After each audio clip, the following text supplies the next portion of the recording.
Hey, g'day folks, how you going? Well, we're still here in Darwin, but not for much longer. We're leaving today after an amazing week here. But before we go, we should probably have a bit of a look around the Caravan park we stayed in. This is the Discovery Park in Darwin, and overall, I like this place.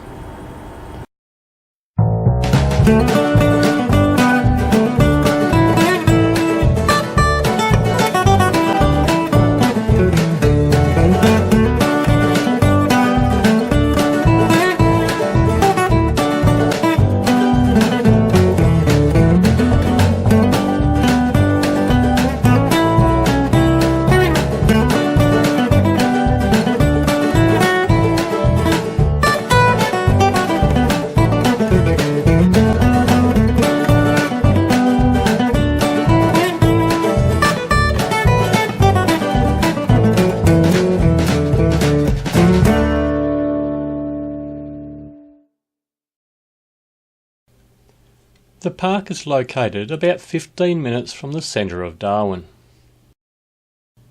There are a lot of sites, all mostly grass, with a few concrete ones thrown in here and there. As we saw on our arrival, unlike some parks, there's a fair decent amount of room to swing your big vans into its hall. One thing I thought was a little bit strange was putting your wastewater hose straight into the garden. It appears to be the norm up here in the territory. There is not one but two very nice swimming pools on site, with plenty of shade from either trees or shade cloth. If caravan or tenting isn't your thing, then there is also a number of choices on on-site rooms.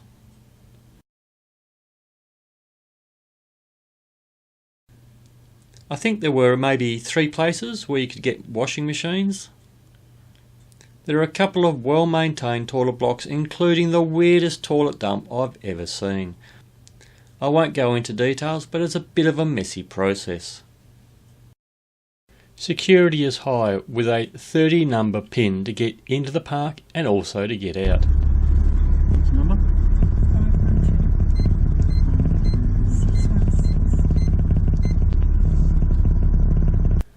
Like I think most parks in Darwin during the peak season, you need to book early, at least a couple of weeks to be sure to get a site. This is not one of those places where you can just show up and be guaranteed to get a spot. And another thing to keep in mind is if you're one of those people that don't like aeroplane noise, possibly not the best place.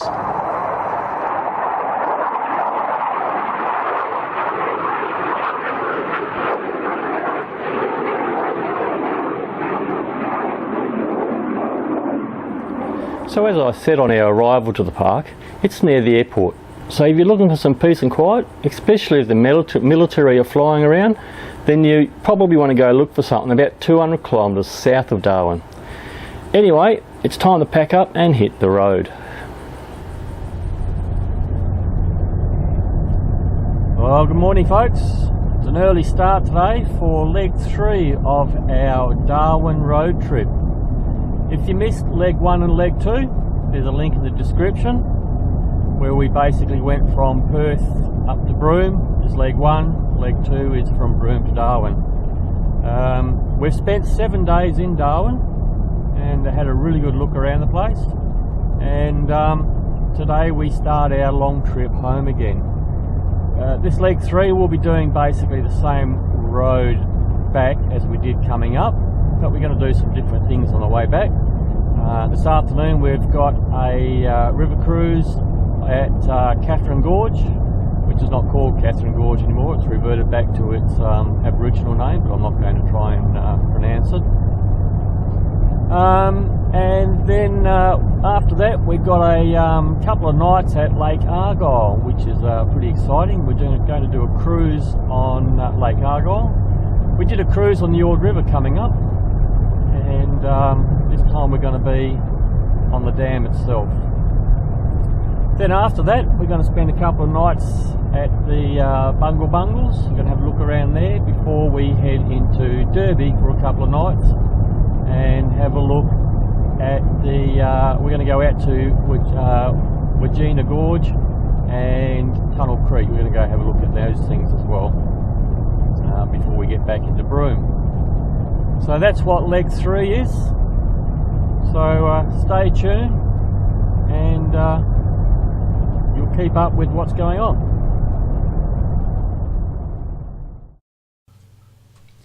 Our plan today is real simple. Drive from Darwin to Katherine. It's about 3.5 to 4 hours drive. We got into the caravan park early. You're escorted to your site by a bloke on a scooter who also does a pretty good job at directing you into your area. And then we got set up. This afternoon we have a booking for the Katherine Gorge boat tour.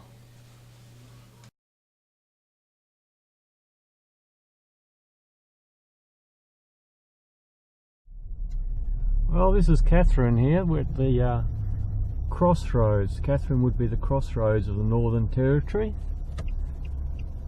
Back here behind me, if we go that way, we're heading back into Western Australia. We turn left here, we would head for Darwin. We go down this direction that we're heading here, we'll head down to Adelaide. And if we go down a little bit and then turn left, we'll head over to Cairns. So that's why it's called the Crossroads of the North. It's a town of a few thousand people. One of the big things to do here in Katherine is to go out to what used to be called Katherine Gorge.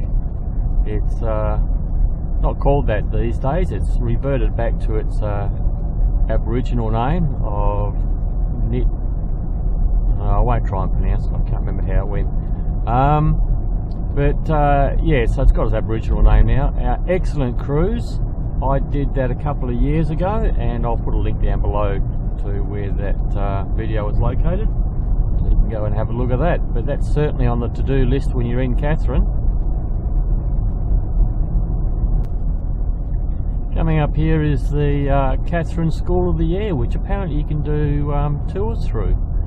A couple of years back, the student that was the furthest away that they had to deal with was a kid that was travelling with his parents around Africa. School of the Air is basically in Australia where you've got kids, they're on stations way out in the bush, long way from anywhere, they can't come into school, so they basically used radios to communicate to their teachers and their other students to go to school. These days they use the internet, of course, so they can sort of see their teachers, they can see their fellow students, where in the old days with the radios they couldn't see anybody. Once a year they might have an event where everybody might come in for a week into the town or something and meet up and that sort of thing, but other than that they never really saw anyone else in their classroom. It's a bit like homeschooling, but over the radio. Got the cemetery coming up here, which for some strange reason is right next to the hospital. So I suppose if the operation doesn't go well, just flick them out the window and there you are back at the cemetery ready to go. Now Katherine was bombed by the Japanese during the Second World War. This is as far south as they had gone. And this is the old airstrip here. So this is what they tried to bomb. They missed a bit. There was one that landed a bit further down the road and a couple around the place. I'm not sure if any actually landed where they were supposed to go, but this is the old World War II airstrip.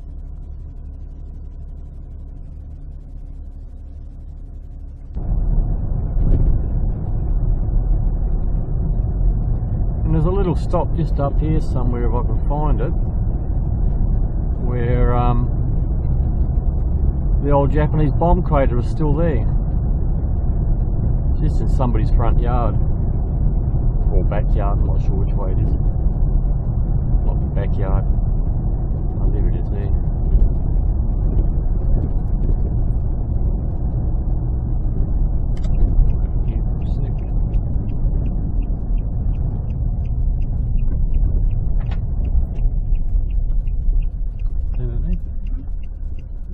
Bomb there, the old truck. So that's the actual crater from the The bomb, well, that's what they say. I don't know whether they got out there with a shovel and dug a hole just to get tourists to stop. I don't know.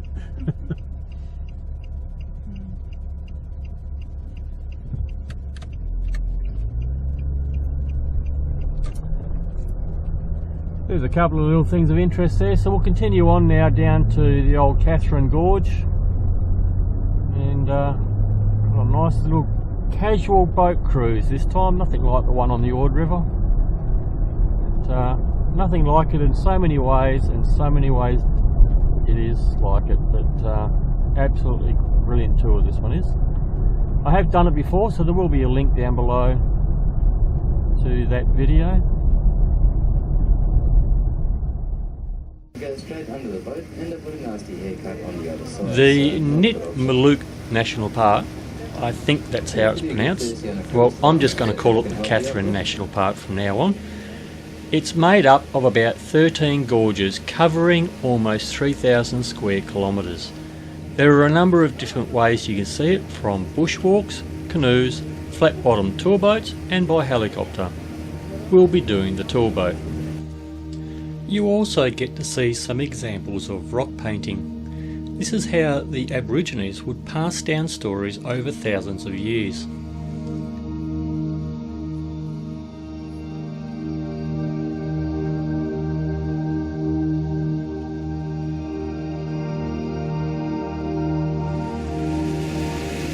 If you're in the area and you don't do this two gorge tour, which goes for about an hour and a half, you really will be missing something amazing.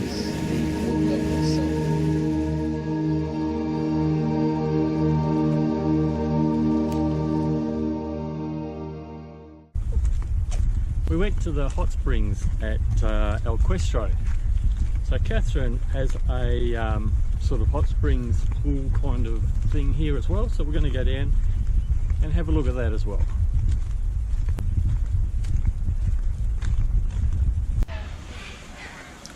The Katherine Hot Springs is just behind our caravan park and is an easy walk. The water comes from deep inside the earth and comes out at 32 degrees Celsius. Not exactly hot, but definitely good enough for me. A lot of money has been spent here in recent years to improve the grounds, including wheelchair access. But come early, because by afternoon it's pretty hard to find a spot.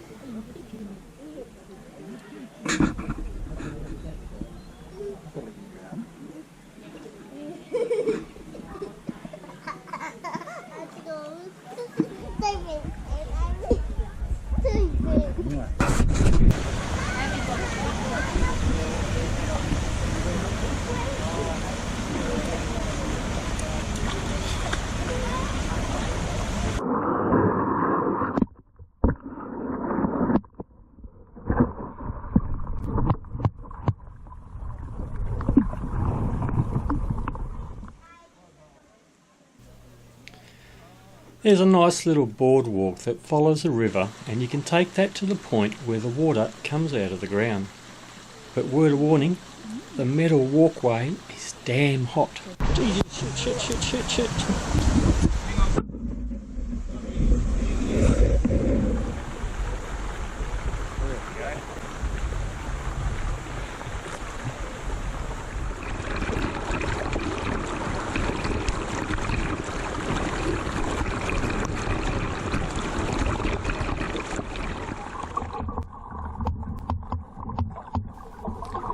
This has to be the clearest water I've ever seen.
I don't know if I'd call them hot springs.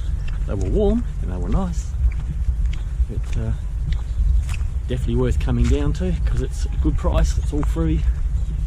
And lunchtime's a good time because everyone's out having lunch, so it's not so busy in there. So big thumbs up on that one, I enjoyed that.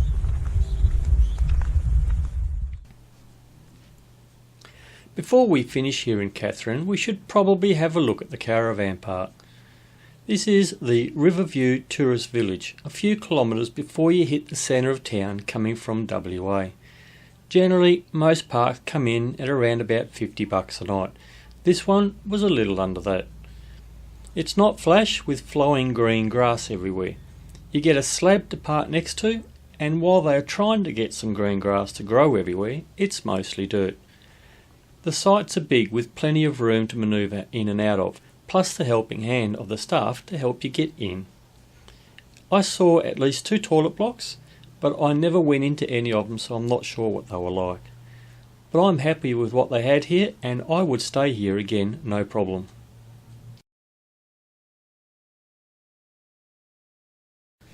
Join us next time when we leave Katherine and the Northern Territory and go through quarantine inspection to get back into Western Australia.